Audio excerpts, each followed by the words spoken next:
Mesdames, Mesdemoiselles et Messieurs, c'est un plaisir pour moi de vous convier à suivre quotidiennement cette chaîne dénommée L'œil des enseignants.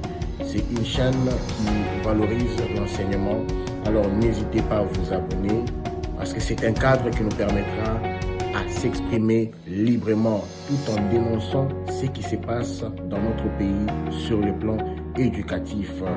Abonnez-vous massivement, likez, partagez avec vos proches. Que Dieu bénisse la République démocratique du Congo. Merci.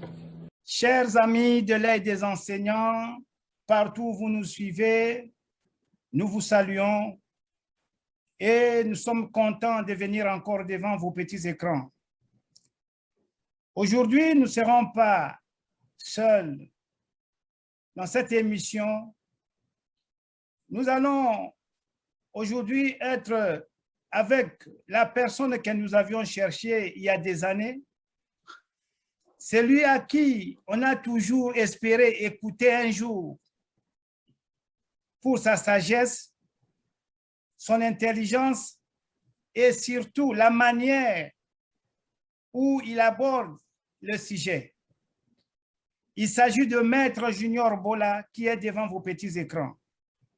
Je risque de trop parler. Je vais lui demander, d'abord, nous sommes contents et nous allons commencer cette émission avec Maître Junior Bola. Maître Junior Bola, bonsoir. Bonsoir, Monsieur Jules. Très content, Maître, de vous avoir dans notre chaîne L'œil des enseignants, la chaîne qui a pour objectif de valoriser notre système éducatif, de valoriser notre pays et de parler aussi de la politique interne ou politique extérieure du Congo et de l'Afrique. Aujourd'hui, nous vous recevons dans cette émission, dans ce cadre, parce que vous avez beaucoup à dire à nos téléspectateurs.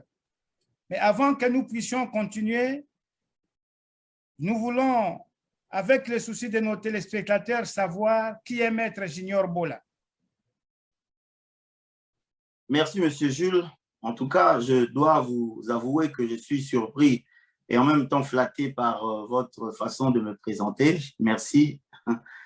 Et je voudrais profiter de cette occasion pour saluer tout d'abord tous nos téléspectateurs qui nous suivent en ce moment précis.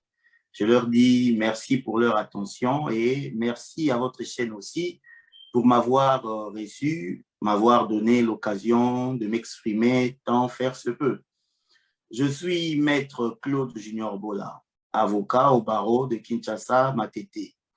Je suis également président du courant des penseurs pour la Renaissance du Congo, CPRC ASBEL en sigle, une ASBEL de droit congolais qui a pour objectif, vocation de sensibiliser le peuple congolais au changement des mentalités, c'est-à-dire à l'abandon des antivaleurs et à l'impression des valeurs.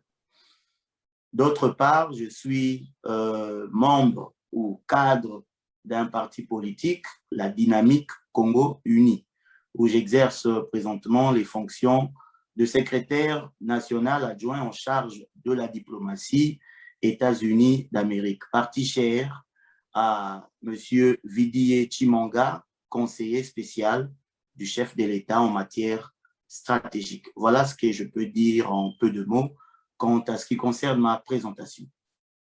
Merci, Maître. Merci beaucoup pour cette éloquente présentation. Je crois, chers abonnés de l'œil des enseignants, vous avez devant vous non seulement un acteur politique, mais aussi un juriste. Alors, si vous avez des questions juridiques, n'hésitez pas de nous contacter. On vous mettra en contact avec le Maître Junior Bola. Alors, Maître, nous revenons encore auprès de vous pour savoir comment se porte la dynamique Congo-Uni. Merci. La dynamique Congo-Uni, DCU en sigle, se porte merveilleusement bien. Nous venons récemment de fêter notre 6e anniversaire et avant ça, nous avions eu à célébrer la journée de la femme. Aussi, je voudrais préciser que grâce aux efforts du président national, le camarade Vidi Chimanga, le parti est aujourd'hui implanté dans tous les 4 coins de la République démocratique du Congo. Donc, il a une santé de fer et il évolue positivement. Merci, maître. C'est toujours dans le cadre, nous sommes encore dans le cadre de votre parti, mais il y a des rumeurs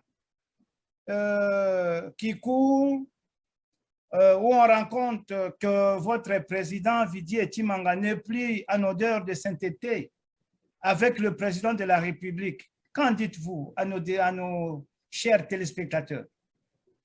Écoutez, ça ne m'étonne pas du tout, ce genre de rumeurs. Comme on dit en latin, la femme fuit, le bruit qui court. Parfois, on fait courir les bruits pour salir les personnalités. Parfois, certaines rumeurs trouvent un certain sens.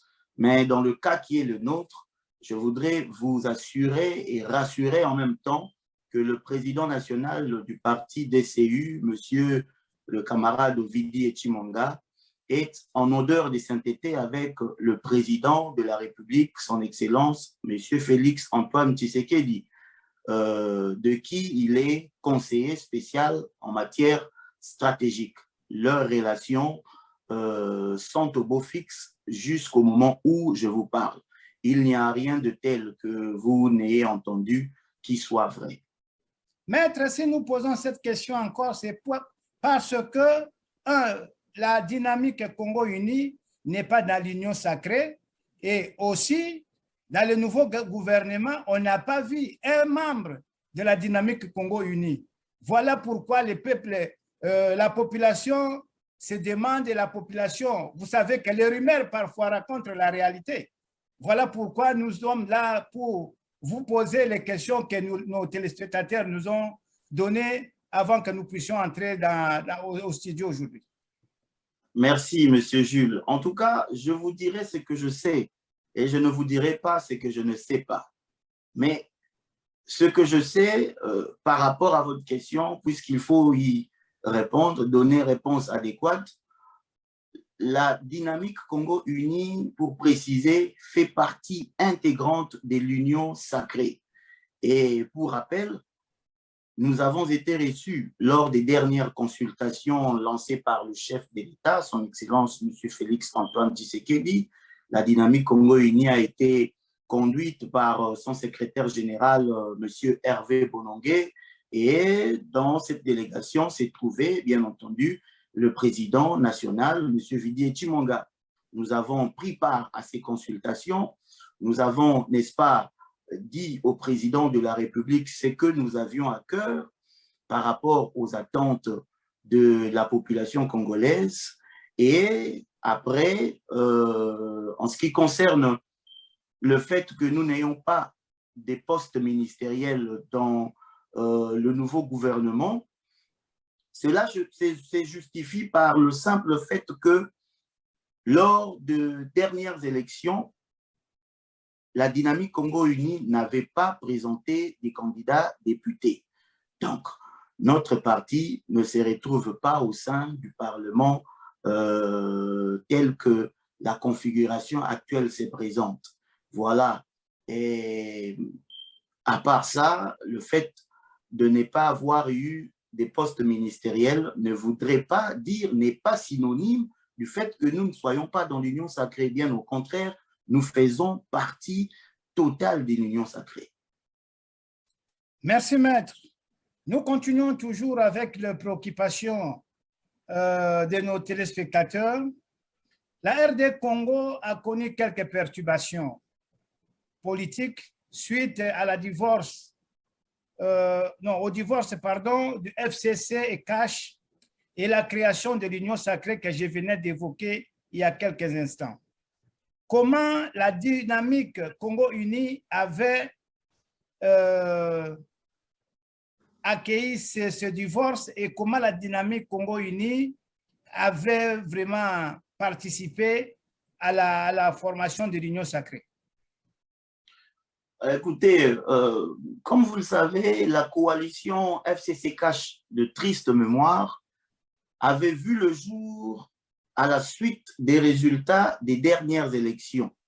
Et les contours qui ont, n'est-ce pas, orné la dite élection ont fait de la coalition un impératif en vue d'une bonne gouvernance et d'un bon fonctionnement des institutions. Monsieur Jules, nous pensions in tempore qu'elle produirait des résultats satisfaisants pour le peuple congolais, mais malheureusement, à cause de certains calculs politiquement méphistophéliques, nous avons assisté à des épisodes indignes qui allaient dans le sens de ternir la vision du chef de l'État et de nuire, n'est-ce pas, aux intérêts du peuple congolais. Raison pour laquelle le président de la République a pris la décision de mettre fin à cette coalition capricieuse pour aujourd'hui imprimer l'union sacrée. L'union sacrée qui, jusqu'au moment où je vous parle, se présente comme la meilleure forme de gouvernance ayant suscité, n'est-ce pas, l'espoir de tout un peuple. Oui, mais la meilleure forme de gouvernance, l'espoir du peuple, c'est quoi? C'est faire destituer tous les anciens gouverneurs. C'est ça que vous appelez l'espoir du peuple? Écoutez, Monsieur Jules, nous sommes en République démocratique du Congo. Cela voudrait dire que le jeu démocratique, devrait être respecté, et c'est la démocratie qui fait, n'est-ce pas, qui conduit, qui est au centre du bon fonctionnement des institutions. Si il s'avère qu'un gouverneur soit, ou sinon ait été attaqué par une motion de censure ou encore une motion de défiance qui repose, n'est-ce pas, sur un cadre légal, écoutez, nous ne pouvons que nous soumettre aux lois de la République qui créent, n'est-ce pas, le dispositif, qui créent l'architecture même de la vie politique de notre pays.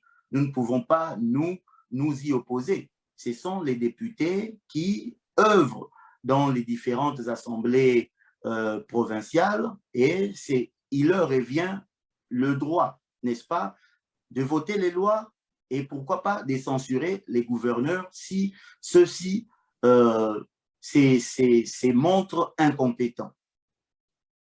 Merci, maître. Une question de curiosité, toujours à côté de l'union sacrée. Est-ce que l'union sacrée tolère l'opposition? L'union sacrée tolérer l'opposition, je répondrai par l'affirmative, parce que jusque-là, il n'y a pas eu de dérives qui tentent, n'est-ce pas, à museler l'opposition. L'opposition fonctionne normalement et vous le voyez au pays, comment est-ce que les gens marchent, comment est-ce que les gens, certaines personnes protestent. Ce n'est que normal, c'est ça le jeu démocratique. L'union sacrée a des valeurs démocratiques consacrées, n'est-ce pas, par sa création, hein. On doit le dire quand même que c'est sur base de ces valeurs démocratiques que l'union sacrée a vu les jours. Donc, je ne vois pas pourquoi, je dirais de façon... je ne vois pas pourquoi je répondrais à la négative pour dire que l'union sacrée ne tolérerait pas l'opposition. Oui, maître, vous ne pouvez que dire ça. Mais sur le terrain, en réalité, c'est comme si en réalité l'union sacrée ne tolère pas l'opposition. Prenez le cas de l'union, on a brûlé les policiers, il paraîtrait, parce que j'ai suivi l'autre là, Kitoko, qui dit de la Mouka, décidé pour mieux dire, que leur permanence a été brûlée. Pas plus tard avant, hier, l'autre qui, Zoé Kabila du FCC, a été destitué. Est-ce qu'il n'y a pas quelque chose en Gouye-sous-Roche où on ne veut plus sentir d'autres qui disent des versions contraires par rapport à l'union sacrée? Parce qu'il n'y a pas longtemps qu'on vantait on vantait, pardon, le mérite de Zoé Kabila. Et hier, c'était non, on l'a destitué, tout ça. Est-ce que ce n'est pas un jeu que vous êtes en train de faire pour dire qu'il y a la tolérance, il y a la démocratie, si bien que vous êtes en train d'instaurer la dictature avec l'Union sacrée? Vous avez posé beaucoup de questions à la fois. Je voudrais en avoir le cœur net. Quelle est la question? OK, je disais ceci. Vous affirmez que vous tolérez l'opposition.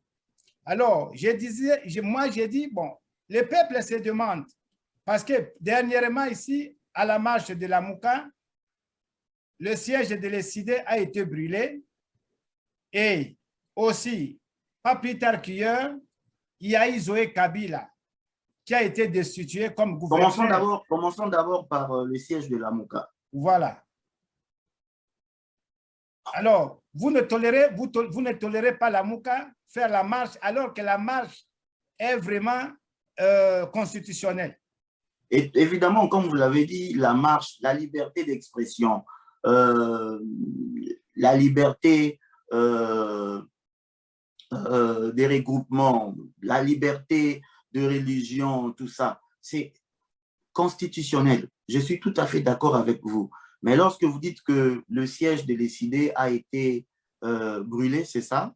Oui. Vous me l'apprenez. Devos Kitoko, oui, c'est Devos Kitoko avait déclaré ça. Je condamne cela.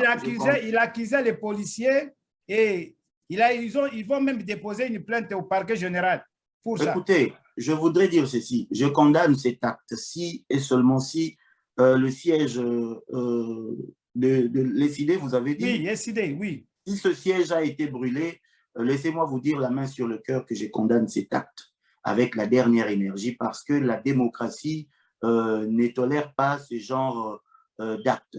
Et vous avez encore parlé des policiers. Écoutez, les forces de l'ordre ne font pas partie de l'Union sacrée. Les forces de l'ordre sont les forces de l'ordre et conformément à la loi qui régit les forces de l'ordre sont apolitiques.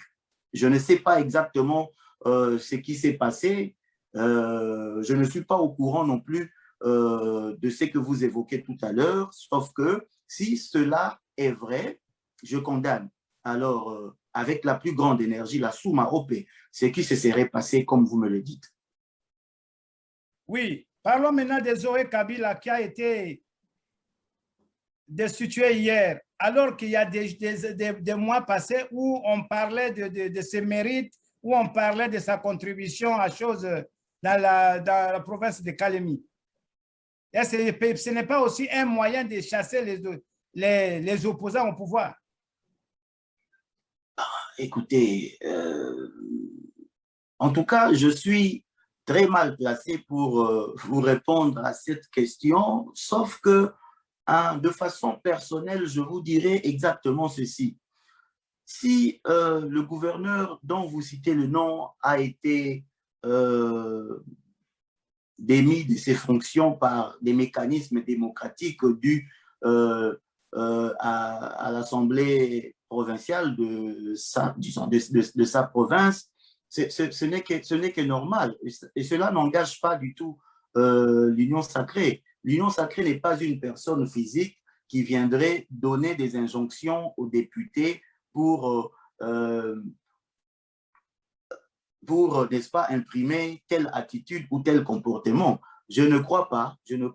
Donc, c'est une affaire qui relève de l'Assemblée nationale, hein, des institutions provinciales, à savoir l'Assemblée nationale et le gouvernement provincial de Tanganyika. S'il a été démis de ses fonctions par des voies mécaniques, nous ne pouvons que saluer l'avancée positive ou sinon les avancées positives de la démocratie. Merci, mais ce sont les avancées positives de la démocratie. Tout à fait. Ça ne vous engage que vous-même. OK. Non, cela voudrait dire que à l'ère actuelle, nous n'avons plus d'hommes forts, mais plutôt des institutions fortes. OK. Merci beaucoup parce que le Congo a besoin des institutions fortes et non des hommes forts. Merci pour cette précision. Merci. Alors, maître, parce que ça fait partie aussi de la vie politique de la République démocratique du Congo, Il y a une semaine passée, le gouvernement Sama était publié et que ce gouvernement compte aujourd'hui 57 membres. Certains analystes pensent que c'est trop. Et surtout, nombreux sont des services de l'administration publique qui ont été transformés au ministère pour juste satisfaire les besoins des membres de l'Union sacrée. Entre autres, par exemple, je peux donner l'exemple comme le ministère de numérique qui avant revenait au poste de télécommunications. Comment expliquerez-vous cette situation? La question, elle est laquelle? La taille du gouvernement? La taille du gouvernement et l'émiettement de la fonction publique en créant des ministères non-sens, juste pour satisfaire le glouton. Bon, écoutez, dire non-sens, je pense que ce serait quand même très fort comme expression. La taille du gouvernement aujourd'hui, 57 membres, de façon, disons, de mon point de vue, j'estime aussi que c'est un peu trop comparativement à d'autres pays les plus développés. C'est quand même assez trop. Ça, c'est un point de vue personnel. Cependant, il faut aussi, d'autre part, tenir compte du contexte qui est le nôtre. En ce que je vois en cette taille une façon de pouvoir responsabiliser toutes ces forces politiques qui avaient, n'est-ce pas, adhéré à l'union sacrée telle que préconisée par le chef de l'État. C'est une façon de les responsabiliser et il va de soi que nous ayons, n'est-ce pas, atteint ce nombre-là de 57 membres. Toutefois, j'ose croire que prochainement, le chef de l'État veillera à la réduction sensible de cette taille du gouvernement pour éviter une certaine budgétivorité. Oui, bon, aussi, il y a un problème. Il y a eu aussi, pour ce gouvernement, on a dit que c'est un gouvernement où le moyen d'âge, c'est 47 ans et qu'on devrait rajeunir le gouvernement. Est-ce que le Congo, le mal du Congo, c'est l'âge ou c'est la conscience? Bon, vous savez, c'est quand même un peu compliqué ces histoires entre l'âge d'une part, la conscience d'autre part, et puis la compétence. Ce sont ces trois éléments-là qui entrent en moule. Moi, je pense qu'il ne faudrait pas exclure un élément à défaut de l'autre. Il faudrait mettre ensemble tous ces trois éléments pour pouvoir dégager, n'est-ce pas, un gouvernement qu'il faut. Ce sont des éléments quand même assez importants. L'âge, nous avons besoin d'une certaine sagesse de ceux-là qui ont travaillé depuis très longtemps. Nous avons besoin de leur expérience. La jeunesse, nous avons besoin de cette vigueur, de cette impétuosité, de cette fougue de la jeunesse pour pouvoir faire fonctionner les choses comme il se doit. Et aussi, nous avons besoin de la compétence. Âgés ou moins âgés, tous nous devons être régulés par une certaine compétence, car sans la compétence, nous ne saurons pas, n'est-ce pas, sortir la République démocratique du Congo du gouffre dans lequel il se trouve. Oui, mais la compétence doit aussi être accompagnée de la conscience, parce que la plupart sont compétents, peut-être compétents pour voler, mais sans conscience. Moi, je crois qu'il faut aussi qu'il y ait la conscience, parce que l'âge que les gens sont en train de faire monter au créneau n'a rien à voir avec la conscience du pays. Tout à fait. Laissez-moi, s'il vous plaît, laissez-moi plastifier cet élément de la conscience. J'ai omis de le citer tout à l'heure. La conscience est d'une importance capitale aussi. Nous devons être consciencieux en tant que Congolais, savoir d'où nous venons, où nous sommes et où nous devons aller. Cette conscience non émoussée doit vivre en nous et doit caractériser, n'est-ce pas, toutes les actions que nous allons devoir poser en vue du bonheur de notre peuple. Merci, Maître, pour ces éclaircissements et ces précisions. Voilà pourquoi on vous a toujours cherché. Parce que des précisions comme ça, on ne peut avoir ça que de vous. Alors, Merci. Maître, nous voulons un peu parler du programme du gouvernement. Le Premier ministre, en allant au Parlement, si j'avais bien noté, il y avait 5 points essentiels que je voulais vraiment qu'on débatte un peu avec vous. Et parmi les points que j'ai pu résumer, il y a le recensement de la population, il y a la réforme de la loi électorale, il y a le secteur de l'éducation avec la gratuité, mais aussi la diplomatie et surtout le retrait de la MONUSCO. Alors, nous allons quand même parler pour ces points. Premièrement, nous voulons commencer avec le recensement. Est-il possible, vu l'étendue du pays, de recenser la population avant 2023?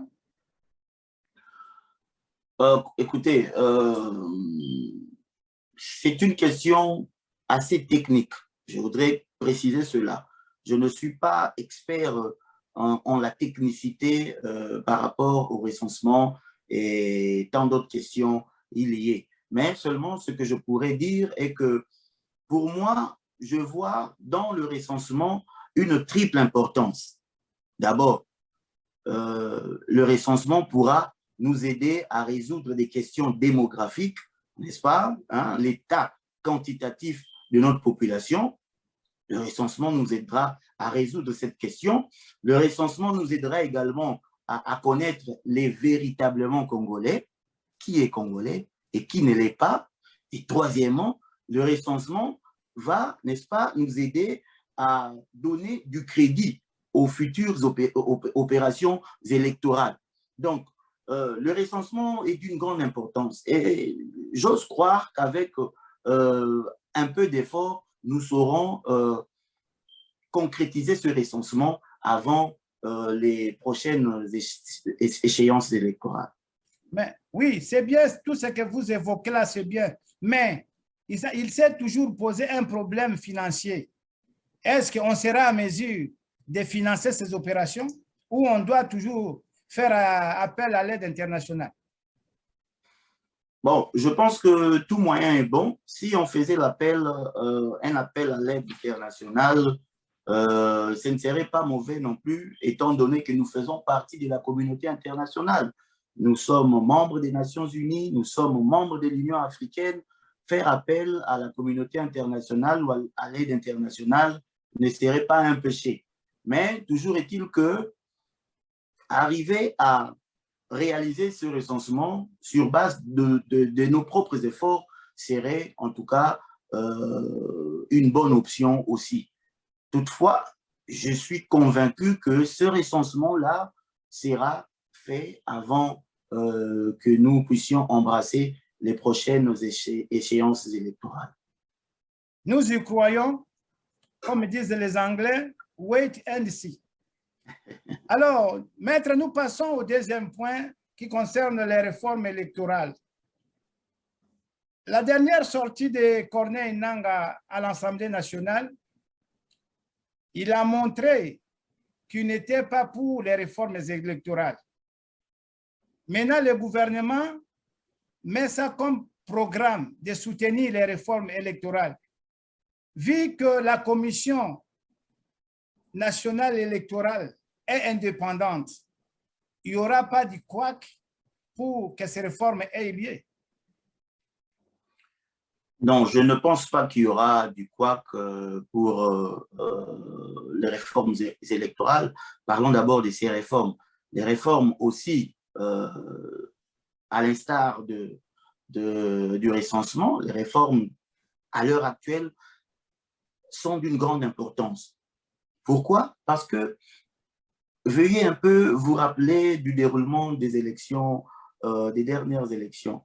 Il y a eu tellement d'irrégularités reconnues par toutes les parties qui avaient pris part à ces élections, et ces irrégularités, normalement, doivent être éradiquées. Voilà pourquoi il sied de pouvoir, n'est-ce pas, évoquer cette question des réformes électorales qui doivent absolument avoir lieu parce qu'elles vont nous aider à éviter les dérives. Elles vont nous aider, n'est-ce pas, à, à, à éplucher, éplucher les irrégularités, les éventuelles irrégularités qu'il y a encore dans cette loi électorale actuelle. Entre autres, la loi sur la loi du seuil, par exemple.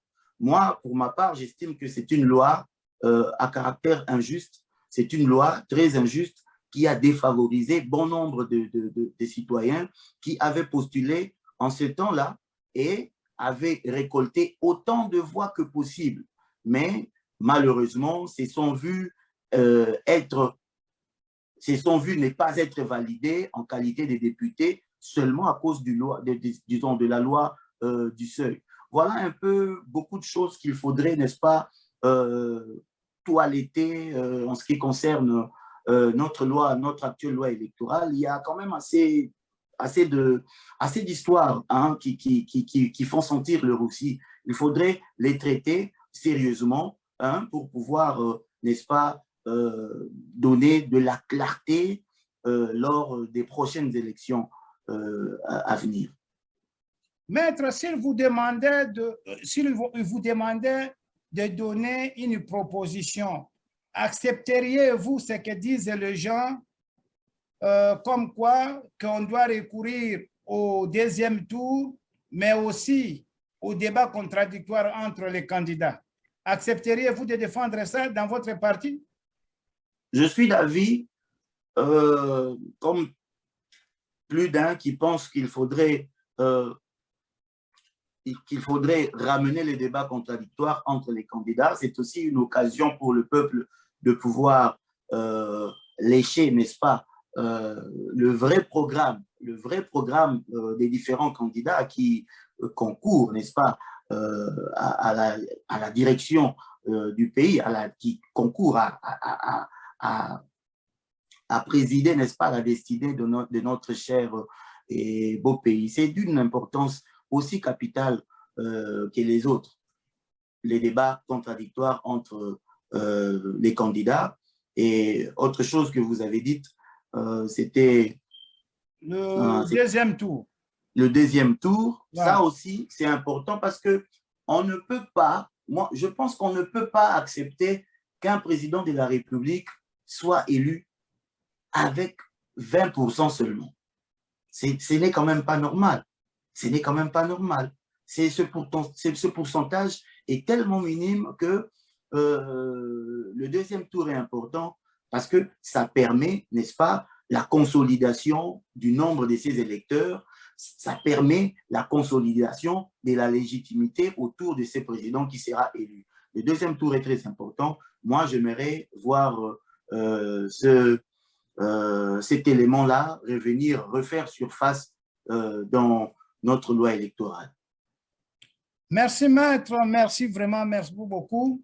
Nous continuons maintenant sur le troisième point qui est au niveau de l'éducation. Premièrement, nous voulons, parce que le Premier ministre a dit qu'il va soutenir la gratuité. Cette chanson, pour nous, les enseignants, nous en avons assez. Parce que ce sont ceux-mêmes qui soutiennent la gratuité, ceux-mêmes qui escroquent et ceux-mêmes qui volent l'argent des enseignants. Croyez-vous que cette fois-ci, la gratuité ne sera pas escroquée par le ministère ou par le gouvernement en place? Écoutez, l'union sacrée, c'est un vent nouveau. L'union sacrée, c'est un temps nouveau donné par le président de la République. L'union sacrée n'a rien à voir avec la gouvernance passée. L'union sacrée, ce sont les valeurs qui vont primer. Je suis convaincu que ce gouvernement va, bien entendu, soutenir la gratuité. La gratuité, il faudrait le rappeler, qui n'est que constitutionnelle. Elle est constitutionnelle et aujourd'hui, nous avons eu ce bonheur de voir cette gratuité qui est un élément, qui est un impératif constitutionnel être matérialisé par le président de la République. Ça, c'est une bonne chose. Et nous encourageons le gouvernement à soutenir la gratuité pour le bien-être de nos enfants. Il n'y a pas plus important que les études. Si aujourd'hui, en République démocratique du Congo, les études deviennent, comme on le dit en lingala, ofélé, mais quoi de plus normal que de soutenir cette bienfaisance constitutionnelle matérialisée par le chef de l'État? Nous devons soutenir ce point de vue-là. Cela va de l'intérêt général, de l'intérêt de nos enfants, de l'intérêt de l'avenir de demain. OK, nous faisons un peu, on sort un peu du gouvernement, mais c'est toujours dans le cadre de l'éducation. Oui. Le président de la République a fait une sortie il y a 2 jours où il a été visiter l'Université pédagogique nationale. Dans ces mots, il a lancé quelque chose qui a bouleversé le monde scientifique et qui a plu à un autre groupe. Et c'est quoi? C'est l'interdiction formelle des ventes de syllabus. Alors, le monde se demande, le monde scientifique se pose la question, est-ce que l'union sacrée est pour la revalorisation de notre système éducatif ou il est pour tuer ou faire disparaître notre système éducatif? Parce que le support comme syllabus ne peut pas être gratuit ou l'université. C'est mieux peut-être qu'on donne, soit, je ne sais pas, entre-temps, OK, jusque-là, je m'arrête là pour vous demander quelle est votre appréciation à partir de cette décision. Écoutez, M. Jules, je voudrais sincèrement vous dire que c'est quand même, c'est devenu un problème un peu délicat. Délicat, pourquoi? Parce que depuis la nuit des temps, les professeurs d'université vendent les syllabus, leur syllabus, qui est aussi une œuvre d'esprit quelque part, aux étudiants. Donc, c'est depuis la nuit des temps, depuis des années et des années, jusqu'à ceci, de cette heure, jusqu'à ceci, de ce moment, les professeurs d'université vendent les syllabus. Aujourd'hui, le président de la République a pris la décision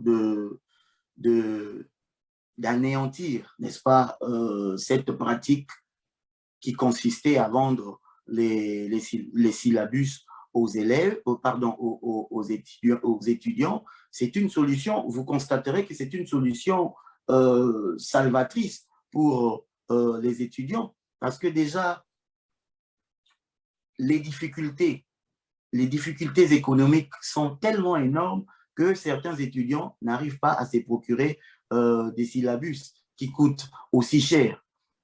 À telle enseigne que d'autres professeurs, j'ai été étudiant moi aussi, d'autres professeurs ont eu la manie de conditionner la réussite des étudiants par l'achat des syllabus. Voilà tout ce qui constitue, n'est-ce pas, les antivaleurs, n'est-ce pas, ancrées dans notre système éducatif qu'il faudrait aussi balayer, qu'il faudrait aussi effacer, gommer d'un revers de la main. Je ne suis pas contre cette décision du chef de l'État, sauf qu'il faudrait trouver un modus vivendi entre le gouvernement et ces professeurs qui avaient l'habitude de vendre leur syllabus.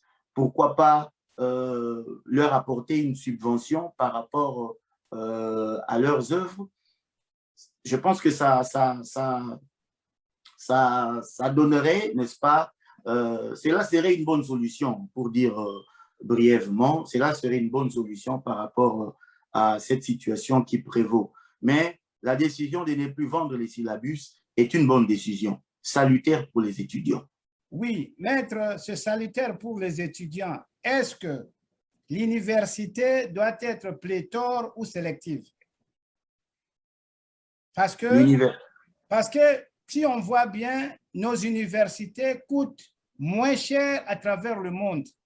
Imaginez $250 pour une année et que les étudiants ont des niveaux. Parce que quand on est arrivé à faire ces syllabus, d'un côté, c'est pour aider ces étudiants qui ne savent même pas prendre des notes. C'est un moyen pour les donner, parce que le professeur, quand il vient, il peut donner le résumé. Et le reste, c'est l'étudiant qui doit continuer avec ce support. Alors, dès lors que vous interdisez ou vous saluez l'interdiction de comment, la vente de syllabus ou les supports, croyez-vous qu'avec le niveau de nos élèves, ils seront à mesure de suivre les cours et de vraiment s'appliquer? Moi, je pense que les syllabus doivent être gratuits. C'est la meilleure des façons de faire pour, n'est-ce pas, continuer la bonne dispensation des cours. Les syllabus doivent être gratuits. Et comme je l'ai dit, Soupra, le gouvernement doit trouver un terrain d'entente entre lui, d'une part, et les professeurs, d'autre part, en ce qui concerne la vente des syllabus qui a été désormais prohibée. Trouver un terrain d'entente, leur trouver une subvention qui pourra suppléer, n'est-ce pas, qui pourra couvrir les dépenses que les professeurs font dans la multiplication des syllabus. C'est aussi coûteux. Ils déboursent aussi quand même de leurs économies pour pouvoir réaliser ou sinon, disons, réaliser ces syllabus. C'est de leur économie aussi qu'il s'agit. Il faudrait, dans ces conditions-là, trouver une subvention, soit à l'université ou à donner à l'institut supérieur, de façon à couvrir l'économie des professeurs qui entrent en jeu afin de pouvoir rendre les syllabus gratuits. Merci, maître. Nous abordons en maintenant l'autre point parce que, comme je vous ai dit, on n'a jamais eu la chance de vous avoir. Laissez-nous vraiment nous éventrer, laissez-nous vraiment terminer notre soif parce qu'on vous aille, on ne sait pas quand est-ce qu'on va vous avoir encore. Bien que pris à pied levé, mais je suis à votre disposition. Merci beaucoup, maître. Permettez-nous vraiment d'être beaucoup plus large avec vous. Alors, parlons un peu de l'état de siège, parce que le président avait décrété l'état de siège à l'Est. C'est quoi un état de siège? Parce que nous avons beaucoup de confusion. Et comme nous avons devant nous un juriste, il peut quand même nous expliquer c'est quoi un état de siège. OK. L'état de siège, de façon générale, c'est un dispositif législatif et constitutionnel à travers lequel il y a transfert des pouvoirs de l'autorité civile à l'autorité militaire. Donc, de façon générale, nous pouvons définir l'état de siège comme étant un moment critique, un moment crucial que traverse un État pendant lequel il y a transfert de pouvoir des autorités civiles aux autorités militaires. Et en ce qui nous concerne, la Constitution consacre l'état de siège dans ces dispositions pertinentes des articles 85 et 143 ou 144, en ce que il y a état de siège lorsqu'il y a par exemple, il y a des circonstances, n'est-ce pas, qui touchent à l'intégrité territoriale. Il y a des circonstances d'extrême gravité, d'extrême danger, qui vont dans le sens de perturber le bon fonctionnement des institutions, de paralyser, n'est-ce pas, les institutions dans l'ensemble du pays, tout comme dans une partie du pays. Dans le contexte qui est le nôtre, vous savez ce qui se passe dans les provinces du Nord et Sud Kivu et de l'Ituri aussi, les exactions, les atrocités, les violences que l'on ne peut nommer, qui se perpètrent là-bas, qui prolifèrent depuis plus d'une décennie. Notre population est en train de souffrir à cause de certains groupes terroristes, à cause de certains groupes armés, et vous voyez qu'ils sèment la désolation dans ces différents coins. Le décor était tout à fait planté pour que le chef de l'État puisse proclamer l'état de siège, comme je vous le dis, qui est, n'est-ce pas, consacré par la Constitution en son article 85, 85, 143 et 144 aussi. Donc, ce sont ces circonstances-là d'extrême gravité qui déterminent, n'est-ce pas, la proclamation d'un état de siège. Oui, maître, je comprends bien. Merci pour ces explications. Mais nous voyons des choses contraires qui se passent maintenant à l'Est. Alors que le chef de l'État déclare, selon la Constitution, l'état de siège à l'Est, les voix s'élèvent. Il y a, pour ne pas citer, il y a la Loucha, il y a des enfants qui, hier, là, sont sortis avec des armes blanches pour protester contre l'état de siège. Ces gens-là ont raison ou ces gens-là ont des agendas cachés ou ils sont envoyés par d'autres? Non, je pense que il faudrait nous donner, n'est-ce pas, cette capacité de pouvoir lire les événements, le cours des événements. Notre pays l'Est du pays est martyrisé. L'Est du pays est en train de souffrir atrocement.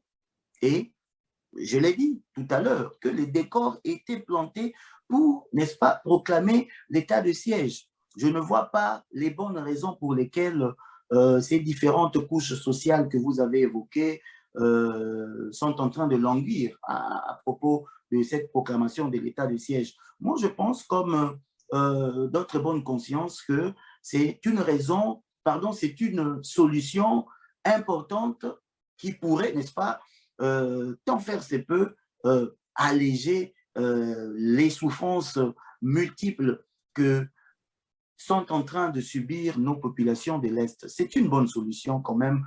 Essayons-la. C'est toujours en quête d'une paix durable. Maître, constitutionnellement, quelle est la durée de l'état de siège?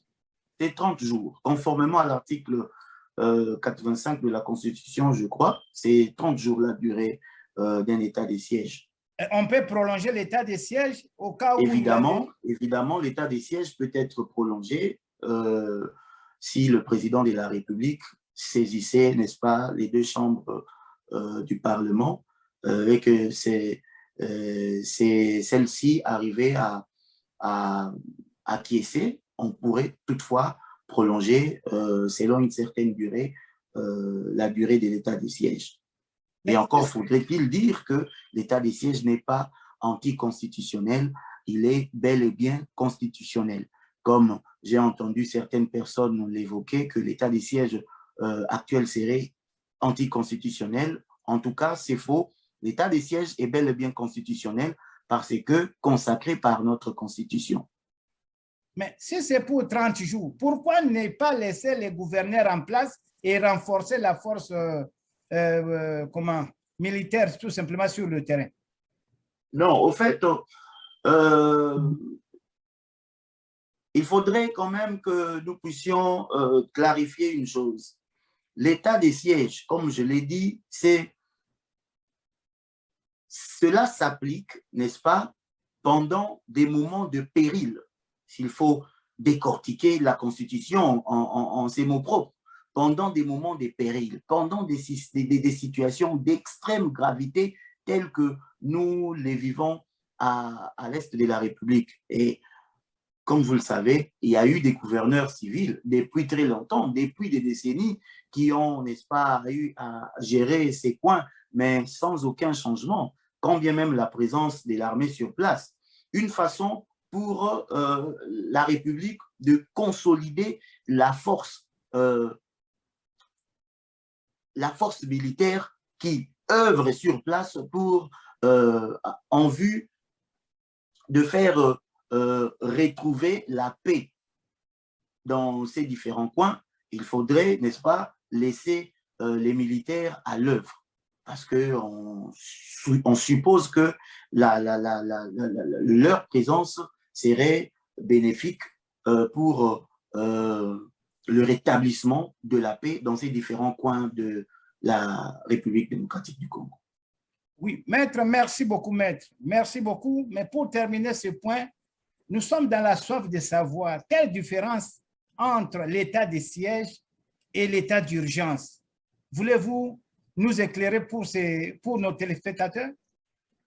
L'état d'urgence, l'état de siège, d'abord, le point de convergence est qu'ils sont, n'est-ce pas, consacrés par les mêmes dispositions constitutionnelles en ce qui concerne notre arsenal juridique. Ils sont consacrés par les mêmes dispositions constitutionnelles, sauf que au moment de l'état d'urgence, par exemple, les pouvoirs de l'autorité civile sont renforcés.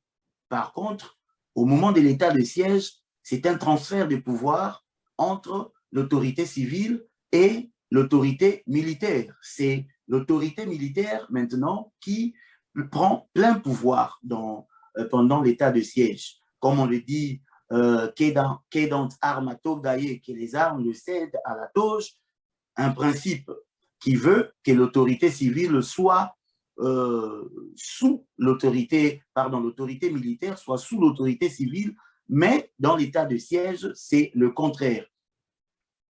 Les pouvoirs des autorités militaires sont bien entendu renforcés pendant l'état de siège. C'est un peu cette petite différence que je peux évoquer par rapport à votre question. Oui, maître. Bon, pour ce qui concerne, je suis toujours dans la soif de quelques petites précisions. Pour ce qui concerne l'état d'urgence et l'état de siège, dernièrement, ici, avec COVID, on a eu beaucoup d'encre et de salive qui ont été coulées. Il fallait que le président passe par l'Assemblée, tout machin. Et après, pour l'état de siège, on n'a pas senti ça. Est-ce que le président ne peut pas demander à l'Assemblée nationale pour décréter l'état de siège, ou c'est par la Constitution lui donne l'autorisation de déclarer l'état de siège?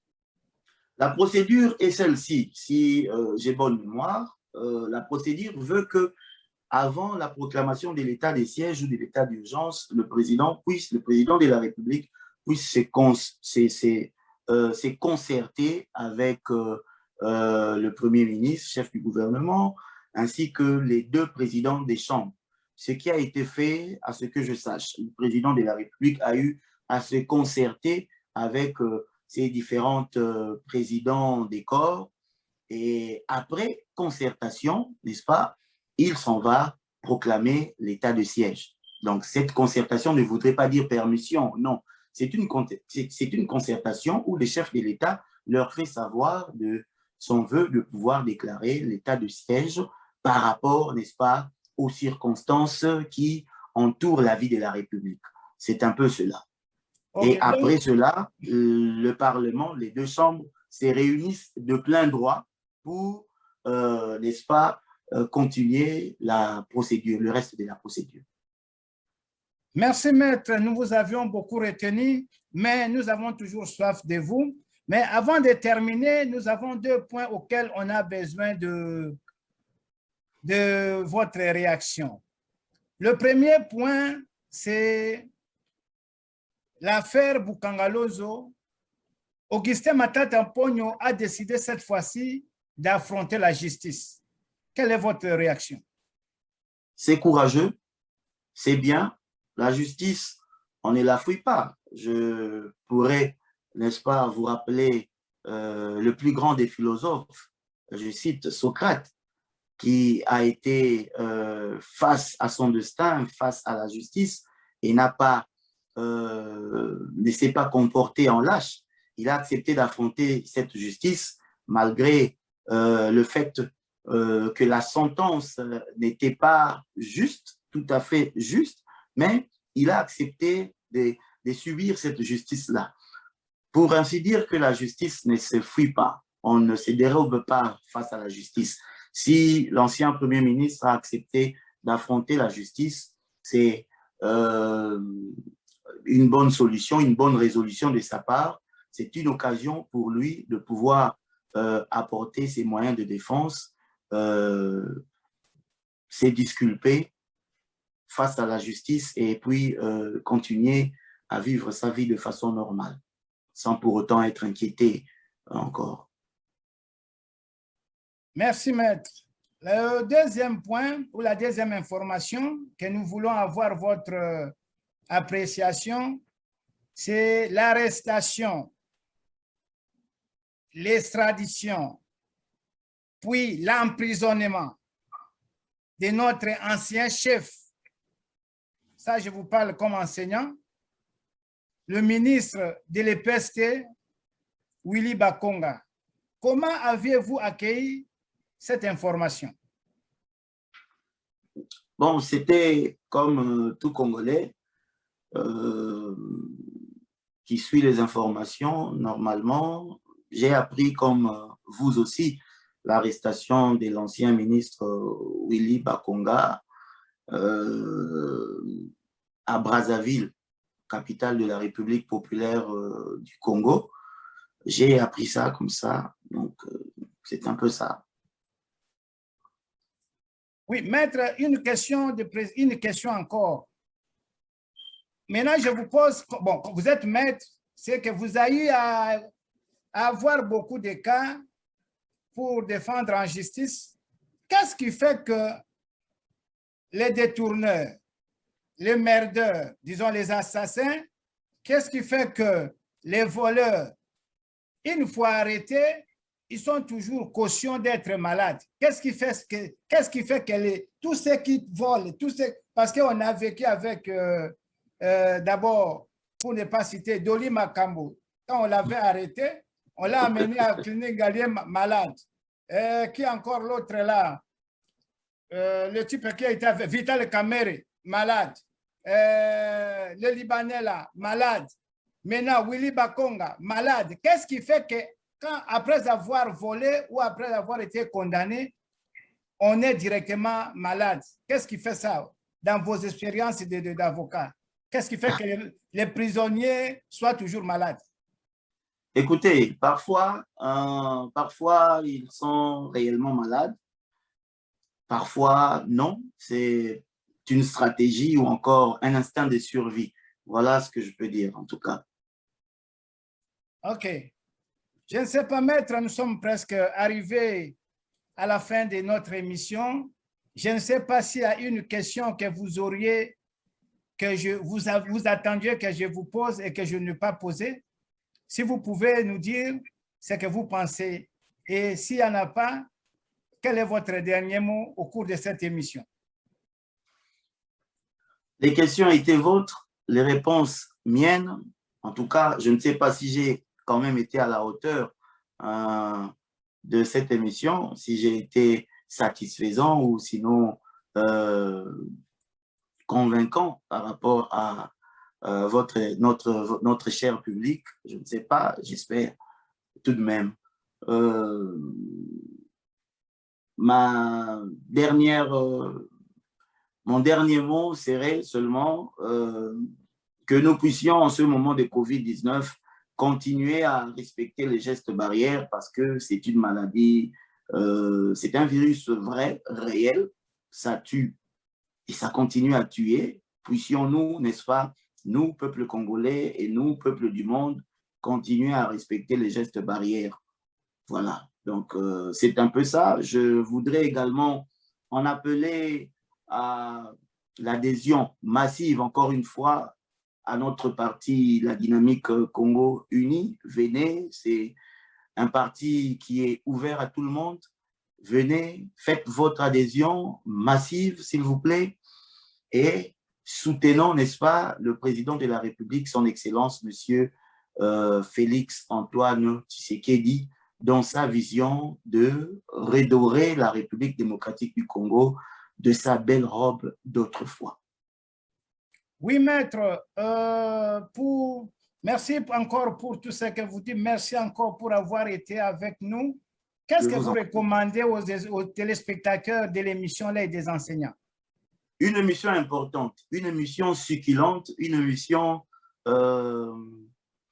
vraiment qui nous apporte beaucoup. Voilà, moi je leur je recommande à tous ces gens de pouvoir s'abonner massivement et de vous suivre de temps en temps parce que je vous ferai l'amitié de passer par moment, éplucher certaines questions, décortiquer certaines informations des leurs. Voilà. Donc, qu'ils s'abonnent massivement et pour vous suivre. Merci pour cette recommandation. Merci pour cette certitude de repasser encore avec nous. Mais avant de vous laisser partir, je vous prie de saluer au moins les personnes qui vous sont chères. Apparemment, vous ne voulez pas me laisser partir. Hein? Parce que je ne sais pas quand je vous aurai encore. Ah. Si je me mettais à citer le nom des gens, en tout cas, je pourrais écrire des livres. Je salue tout le monde, en tout cas tout le monde. Je salue tout le monde, tous les téléspectateurs, là où vous êtes, aux États-Unis, au Congo, en France, en Belgique, en Chine, au Japon, en Ukraine, en Russie, tout le monde. En tout cas, je vous salue et à très bientôt. Merci beaucoup, Maître. Le plaisir a été pour nous de vous recevoir et d'user de votre précieux temps. Nous vous remercions énormément. Et si cela ne vous dérange pas, et si cela ne vous a pas dérangé, nous vous prions de nous revoir encore pour plusieurs fois. Merci et plein de bonnes choses. Un plaisir partagé. C'est à moi de vous remercier surtout, M. Jules. Merci beaucoup et à la prochaine. Chers amis de l'Aide des enseignants, nous venons de terminer cette émission avec Maître Junior Bola. Vous aviez été nombreux à nous suivre. Si vous avez aimé cette émission, ne partez pas sans pour autant vous abonner et aussi envoyer le lien à vos amis et proches. Que vive la République démocratique du Congo et que l'enseignant soit valorisé. Nous vous remercions et à la prochaine. Merci beaucoup, Maître. Merci.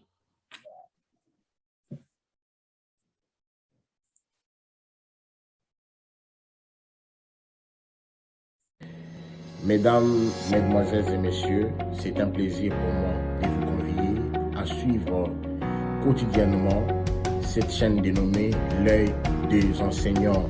C'est une chaîne qui valorise l'enseignement. Alors n'hésitez pas à vous abonner parce que c'est un cadre qui nous permettra à s'exprimer librement tout en dénonçant ce qui se passe dans notre pays sur le plan éducatif. Abonnez-vous massivement, likez, partagez avec vos proches. Que Dieu bénisse la République démocratique du Congo. Merci.